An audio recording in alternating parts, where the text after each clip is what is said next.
வணக்கம். மண்ணில் மிக்கது மண்ணை என்று அறியப்படுகிற ஊர் நமது மன்னார்குடி. மன்னார்குடிக்கு நிறைய பெருமைகளெல்லாம் இருக்குது. பெரிய மகான்களும் மிகப்பெரிய ஆளுமைகளும் வாழ்ந்த ஒரு மகத்தான ஊர் நமது மண்ணை. இந்த மண்ணையோட கதை எங்கே ஆரம்பிச்சது, அதை தாண்டி இந்த மண்ணைக்கு ஒரு நடுநாயகமாக இருக்கிற நம்ம பெரிய கோயில், நம்ம மன்னார்குடி பெரிய கோயில், இந்த கோயிலோட வரலாறு என்ன, இதில் இருக்கிற சிறப்பு அம்சங்கள்லாம் என்ன என்பதை குறித்து தான் இந்த காணொளி. இந்த கோயில்லையே பல பகுதிகள் நம்ம மக்களே பார்த்துருக்க மாட்டாங்க. ஒரு சில பகுதி அப்படியே புதைந்தே கிடந்தது. அதாவது நம்ம உள்வட்டார பகுதியெல்லாம் பல இருக்குது. இது நீங்கள் நம்ம கோயிலுக்கு தொடர்ந்து வந்துட்டு இருக்கவங்களே பல பேர் இதெல்லாம் நம்ம கோயிலில் இருந்துச்சான்னு நீங்கள் பெருமையோட ஒரு ஆச்சரியத்தோடு பார்க்க போகிறீங்க. அதை எல்லாத்தையும் குறித்து இந்த கோயிலோட இந்த புனரமைப்பு வேலையை எப்படி டெக்னாலஜியை யூஸ் பண்ணி இதை முழுமையாக கண்டறிந்து பழமை மாறாமல் அந்த தொன்மை மாறாமல் மீட்டுருவாக்கம் பண்ண போகிறோம் அப்படின்றது தான் இந்த காணொலியோட சிறப்பு அம்சமே. நிச்சயமாக தயவுசெய்து முழுசாக பாருங்கள். அப்போ தான் முழுமையாக இதில் எவ்வளோ எஃபர்ட், எவ்வளோ தூரம் இதில் வேலை நடந்திருக்குன்றது உங்களுக்கு முழுமையாக புரியும். வாசுதேவரின் பிள்ளையாய், கம்சனை வென்றவனாய், தேவகி நேசனாய், ஜகத்திற்கே குருவாய், கீதையை உபதேசித்த ஸ்ரீ கிருஷ்ண பகவானின் வைணவ தலங்களில் மிகவும் முக்கியமான மற்றும் கால வரலாற்றின் ஊடே பயணித்து உலகிற்கு வைணவ மரபின் மாண்பையும் நமது மன்னர்களின் தெய்வ பக்தி, இறை அர்ப்பணிப்பு, கட்டிடக்கலை நுட்பம் மற்றும் நமது நீர் மேலாண்மையின் மேன்மையும் ஆயிரம் ஆண்டுகள் கடந்தும் கம்பீரமாக பறைசாற்றும் க்ஷேத்திரம் ராஜ மன்னார்குடி ஸ்ரீ ராஜகோபால சுவாமி திருக்கோயில். பறவைகள், கிளி, புறாக்கள், இந்த கோயிலில் யானை, மாடுகள், அதுக்கு தகுந்த மாதிரியான ஒரு இயற்கை தட்பவெட்ப சூழ்நிலையில் இந்த ஊர் அமைஞ்சிருக்கு. இங்கேயே ஒரு இடத்துல திருப்பி ஜென்மகாரண்யத்தில் ஒரு தினம் கிருஷ்ணாவதாரம் நடந்ததால இந்த ஊருக்கு தட்சிண துவாரகை, சவுத் துவாரகா, தென் துவாரகைன்னு பேர். வண்டு வராபதி, வண்டு வராதபதி. இதுக்கு செண்பகாரண்யம், செண்பகாரண்யம்னா செண்பக மரங்கள்லாம் நிறைந்த காடு. இந்த செண்பக பூக்கு வண்டு வராது, அதனாலே வண்டு வராதபதி அப்படின்னும் பெரியவர்கள் இதுக்கு ஒரே எழுதியிருக்கிறார்கள். குலோத்துங்க சோழ விண்ணகரம்னு இருந்தது. ராஜமன்னாருடைய கோவில் இந்த ஊர் அப்படிங்கிறதுனால தான் ராஜமன்னார் கோவில்னு தான் இதுக்கு பேர். அவங்க தெலுங்கு ராஜாக்களால் குடின்னா கோவில் தெலுங்குல, அதனால ராஜமன்னாருடைய குடி அப்படின்னு இதுக்கு இந்த பேர் வந்தது. இந்த க்ஷேத்திரம் செண்பகாரண்ய க்ஷேத்திரம் தட்சிண துவாரகே வாசுதேவபுரின்னு அழைக்கப்படுறது. அவரோட காலத்தில் உருவாக்கப்பட்டது தான் இந்த ஊரும் சரி இந்த கோயிலும் ஆகும். அப்போது அந்த காலத்தில் நம்ம ஊரோட பேர் ராஜாதிராஜ சதுர்வேதி மங்கலம். அதற்கு பிறகு இந்த கோயிலை குலோத்துங்க சோழன் அவர்கள் இதை விரிவாக்கம் செய்தார். அதனாலேயே இந்த கோயிலுக்கு குலோத்துங்க சோழ விண்ணகரம் என்ற பெயரும் வந்தது. இப்போ எனக்கு பின்னாடி நீங்கள் பார்க்கறது ஒரு அற்புதமான கம்பீரமாக நிற்கிற நம்ம பெரிய கோயிலோட ராஜகோபுரம். இது 154 அடி உயரம். எப்படி வானுயர எப்படி கம்பீரமாக நம்மளை வரவேற்குது பாருங்க. அதே போல கம்பீரமாக நிற்கிற இன்னொரு கட்டுமானம் தான் 54 அடி உள்ள நம்ம கருட ஸ்தம்பம். ஒரே கல்லினால செய்யப்பட்ட கருட ஸ்தம்பம். இந்தியாவிலேயே வேற எங்கேயுமே இப்படி ஒரு கருட ஸ்தம்பம் நீங்கள் பார்க்க முடியாது. இப்போ இதுவும் நம்ம ஊரோட ஒரு தனி சிறப்பு தான். முதலாம் ராஜேந்திர சோழனின் மகனான ராஜாதிராஜ சோழனால் பொது வருடம் 10ஆம் நூற்றாண்டில் கட்டப்பட்ட இத்திருக்கோவிலானது 12 மற்றும் 13ஆம் நூற்றாண்டுகளில் 2ஆம் குலோத்துங்க சோழனால் புனரமைக்கப்பட்டு பிரம்மாண்ட மண்டபங்கள், வான்கவர் கோபுரங்கள் மற்றும் உலகின் மிகப்பெரிய கோவில் குளத்தை தன்னகத்தே கொண்டுள்ள இத்தலம் பல்வேறு காலகட்டங்களில் ஆட்சி புரிந்த சோழ மன்னர்கள் மற்றும் நாயக்கர்களால் மிகவும் நேர்த்தியாக கட்டமைக்கப்பட்ட பிரகாரங்கள் 7. அவற்றில் கோவிலின் உட்புறத்தில் 5, வெளியே 2 பிரகாரங்கள் என அமைந்துள்ளது. கோவிலை சுற்றிலும் 16 கோபுரங்கள், 24 சன்னதிகள் கடந்து கோவிலின் எதிரில் அமைக்கப்பட்டுள்ள கருட ஸ்தம்பம் என 6 ஏக்கர் பரப்பளவில் உட்புறத்தில் சோழர்களின் கட்டமைப்போடும் வெளிப்புற சிற்பங்கள் மற்றும் சித்திரங்கள் நாயக்க மன்னர்களின் கலைநயத்தை எடுத்துரைப்பதோடு யார் இங்கு ஆண்டாலும் எமையும் சேர்ந்தாலும் எம்மானின் எம்பெருமான் குடிகொண்ட இடமே மன்னார்குடி. பொதுவாக நம்ம கோயில் கட்டடக்கலையில் இந்த மாதிரி யாழிகள் நிறைய பார்ப்பீங்க நீங்கள். இந்த யாழி வந்து ஒரு மித்திக்கல் பீஸ்ட், ஒரு சிங்கமோ ஒரு டிராகனோ ஒரு யானையோ ஒரு முதலை எல்லாத்தையும் கலந்த ஒரு பீஸ்டாக ஒரு மிருகமாக சித்தரிக்கப்பட்டிருக்கும் நம்ம கட்டிடக்கலைகளில். இந்த யாழிகளை பொறுத்தவரைக்கும் ஒரு மன்னனோட அந்த வீரத்தையும் அவரோட பலத்தையும் சித்தரிக்கும் விதமாகத்தான் நம்ம கட்டிடக்கலைகளில் அமைக்கப்பட்டிருக்கிறது. அந்த அடிப்படையில் நம்ம மன்னர்கள் நம்ம மன்னார்குடியில் 1000 கால் மண்டபம் முழுக்க யாழிகளாக தான் வைத்திருக்கிறார்கள். அதை தான் இந்த கோயிலுக்கு வர எல்லாரும் பிரமிப்போட இந்த 1000 கால் மண்டபத்தில் பார்த்து வராங்க. இவ்வளோ பெரிய பிரம்மாண்டமான நம்ம ராஜகோபால சுவாமி கோயிலோட ஒட்டுமொத்த பாரத்தையும் தாங்கிட்டு நிற்கிறது அதன் தூண்கள் தான். தமிழ் கட்டடக்கலையில் வந்து தூண்களை வந்து கால்கள் என்று சொல்லுவாங்க. நம்ம ராஜகோபால சுவாமி கோயிலில் மட்டுமே ஏறத்தாழ 1000 தூண்கள் இருக்குது.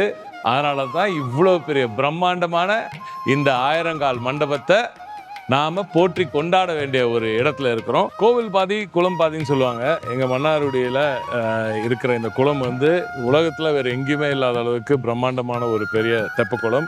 ஏன்னா நம்ம ஊரில் இருக்கிற இந்த ஹரித்ரா நதி, இந்த பிரம்மாண்டமான ஹரித்ரா நதி தெப்பக்குளம் தான் மனிதனால் கட்டப்பட்ட மிகப்பெரிய, உலகத்திலேயே மிகப்பெரிய, மீண்டும் சொல்கிறேன், உலகத்திலேயே மிகப்பெரிய தெப்பக்குளம் நம்ம மன்னார்குடி தெப்பக்குளம் தான். கோவில் கட்டிடக்கலையில் நம்ம முற்றம் வந்து ரொம்ப ஸ்பெஷலுங்க. ஏன்னா இந்த பகுதியில் தான் வந்து காற்றையும் தண்ணீரையும் மக்களையும் இணைக்கிற ஒரு பகுதியாக நம்ம முற்றம் அமைந்திருக்கு. இது ஏன்னு சொல்கிறாருங்க. இப்போ நம்ம நவீன உலகத்தில் வந்து பில்டிங்ஸ்க்கெல்லாம் லீட் ஸ்டாண்டர்ட்னு ஒன்று சொல்லுவாங்க. அது எப்படின்னா வாட்டர் கன்சர்வேஷன் அண்ட் லைட்டோட அவைலபிள் லைட்டை எப்படி யூஸ் பண்ணுறதுன்றதை பொறுத்து ரெண்டுமே இது ஸ்டாண்டர்டைஸ் பண்ணிவிட்டு என்வாயர்மெண்டல் கன்சர்ன்ஸ்லாம் இன்புட்லாம் எடுத்துக்கிட்டு அதுக்கு லீட் ரேட்டிங்னு கொடுப்பாங்க. ஆனால் நம்ம ஆளுங்க அப்போவே பண்ணியிருக்காங்க இதெல்லாம். என்னை பொறுத்த வரைக்கும் நம்ம கோயில் வந்து ஒரு லீட் ஸ்டாண்டர்ட்ஸில் ஒரு கோல்டாவது வாங்கும். ஏன் அப்படின்றத சொல்கிறேன். ஏன்னா இங்கே வந்து முற்றவெளி இதான் நம்ம நிற்கிற இடம் தான், இது பேர் முற்றவெளி. இதை எதுக்கு யூஸ் பண்ணுறாங்கன்னா 2 விஷயத்துக்காக. ஒன்று, இப்போ நீங்கள் கவர்டாக இருக்கிறனால எல்லாமே ஒரு மூடப்பட்டு இருக்கிறனால, உள்ளே இருக்க சந்நிதி எல்லாம் மூடப்பட்டிருக்கனால அங்கே லைட், இவ்வளோ பெரிய ஒரு கோயிலுக்கு லைட் உள்ள வெளிச்சம், சூரிய வெளிச்சம் உள்ளே வர்றதுக்கான இடைவெளியை கொடுப்பது தான் இந்த முற்றவெளி. அதுக்கு தான் இந்த முற்றமெல்லாம் விட்டுருக்கு. அந்த காலத்துலேயே நம்ம ஆர்கிடெக்சரில் உள்ள முற்றம் என்பது வந்து தண்ணீருக்காகவும் வெளிச்சத்துக்காகவும் உபயோகப்பட்ட ஒன்று. அப்படி பார்த்தீங்கன்னா இப்படி ஒரு அழகான முற்றம் வந்து எத்தனை கோயிலில் இருக்குதுன்னு எனக்கு தெரியல, நீங்களே பாருங்கள். இப்போ இந்த முற்றத்தில் வெளிச்சமும் வரும், நம்ம ஒட்டுமொத்த கோவிலில் இருக்க தண்ணீர் எல்லாமே இங்கே வந்து இங்கேருந்து பக்கத்தில் இருக்கிற நம்ம கிருஷ்ண தீர்த்தத்துக்கு நேரடியாக போகுது. So we are harvesting, rain water harvesting 1000 ஆண்டுகளுக்கு முன்னாடியே பண்ண ஊர் தான் நம்ம மன்னார்குடி.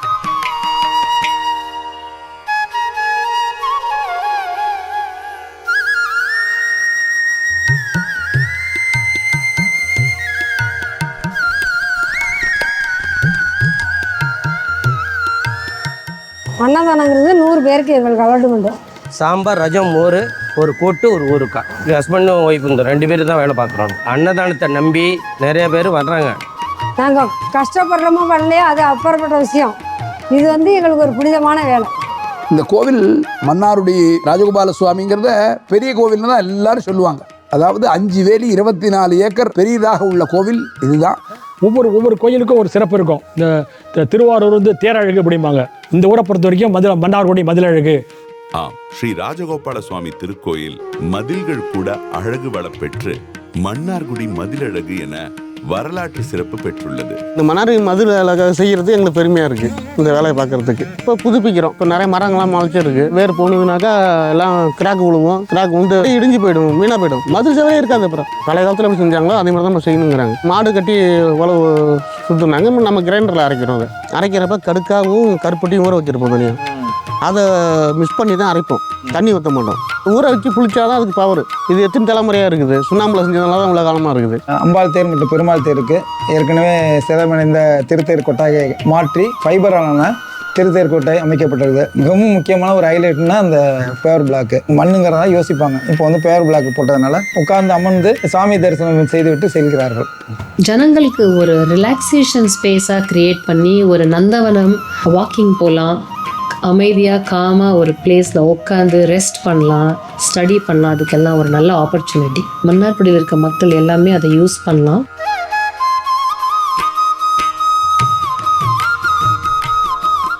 இத்திருக்கோயிலுக்கு வரும் மக்கள் பலர் பக்தர்களாக மட்டுமின்றி தாய் வீட்டிற்கு வரும் பிள்ளைகள் போன்று உள்ள மகிழ்கின்றனர். பொண்ணுங்கள்ட்ட கேட்டிங்கன்னா அம்மா வீட்டுக்கு போகிறது எப்படி ரொம்ப பிரியம்னு சொல்லுவாளோ அதை மாதிரி எனக்கு வாசுதேவ கிருஷ்ணன்ட்ட வந்தோன்னா அதீத பிரியம் எனக்கு.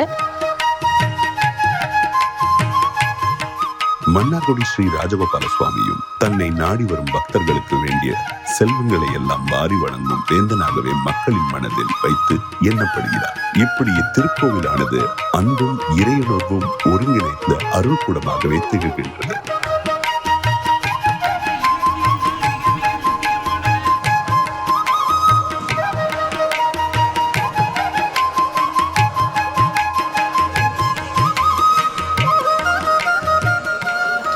தேர் எதனால் முக்கியம்னு கேட்டாக்கா, மற்ற நாட்கள் அனைத்துலேயுமே நம்ம கோயிலுக்குள்ளே போய் நம்ம சாமியை பார்க்குறோம்.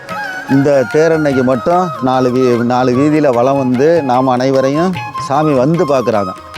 அதுக்காக தான் தேரோட்டத்தை வச்சுருக்குறாங்க.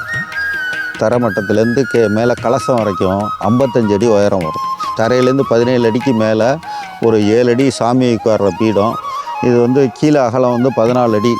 மேலே நம்ம தேர் கட்டியிருக்கிறது 27 அடி. எங்கெங்கேருந்தோ வருவாங்க, வெளியூர்லேருந்தெல்லாம் நிறையா பேர் வருவாங்க, காண கிடைக்காது.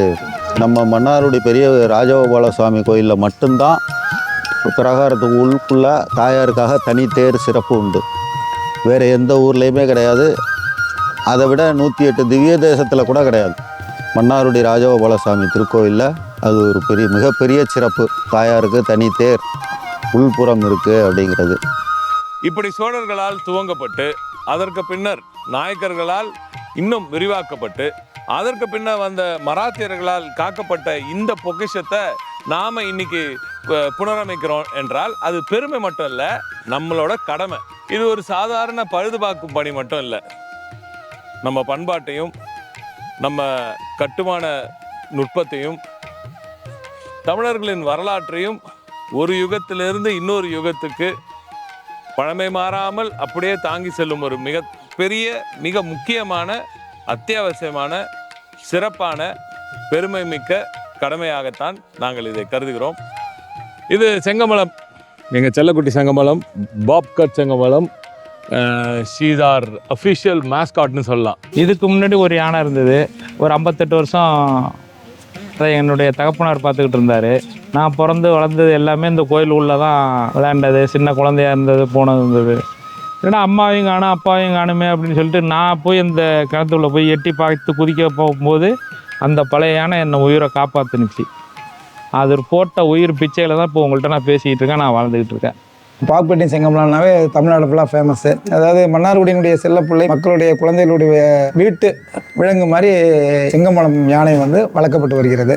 பக்கத்திலே நீச்சல் தொட்டியும் இருக்குது. நம்மெல்லாம் எப்படி மனுஷன் சவரில் குளிக்கிறது வெயில் காலத்தில் பண்ணுறோன்னா அவளுக்கு அங்கே நீச்சல் தொட்டி பண்ணியிருக்கா, அதில் விளையாடுவா. அதற்கு தேவையான சத்தான உணவு இதெல்லாம் இங்கேயே கொடுக்கறதுனால எல்லா கோவில்லையுமே இந்த முகாமில் என்ன செய்கிறாங்களோ அதை செஞ்சு கொடுக்குறாங்க. எல்லா திருவிழாவிலையும் இந்த செங்கமலத்தினுடைய பங்கு முக்கியமாக உண்டு.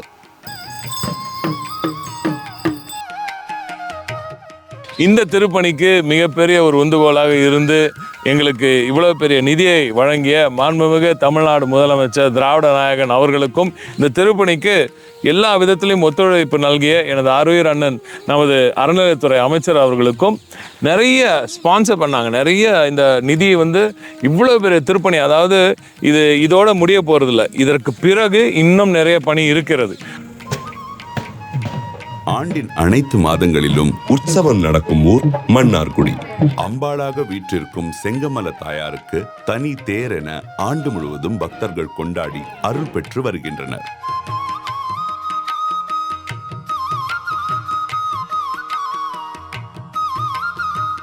இத்தகைய எண்ணிலடங்கா சிறப்புகள் வாய்ந்த இக்கோவிலையும் இறை நெறியையும் காக்க வேண்டியது நம் கடமையாகும்.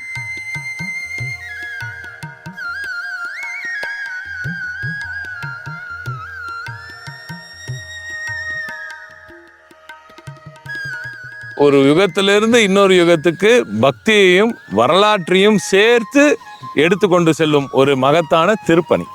தமிழர்களின் பெருமையை அடுத்த கட்டத்துக்கு இன்னும் 100 ஆண்டுகளுக்கு கடத்தக்கூடிய அற்புதமான ஒரு திருப்பணியாக இதை நான் கருதுகிறேன். இந்த பணியில் ஒத்துழைத்த அனைவருக்கும் எனது மனமார்ந்த நன்றிகள்.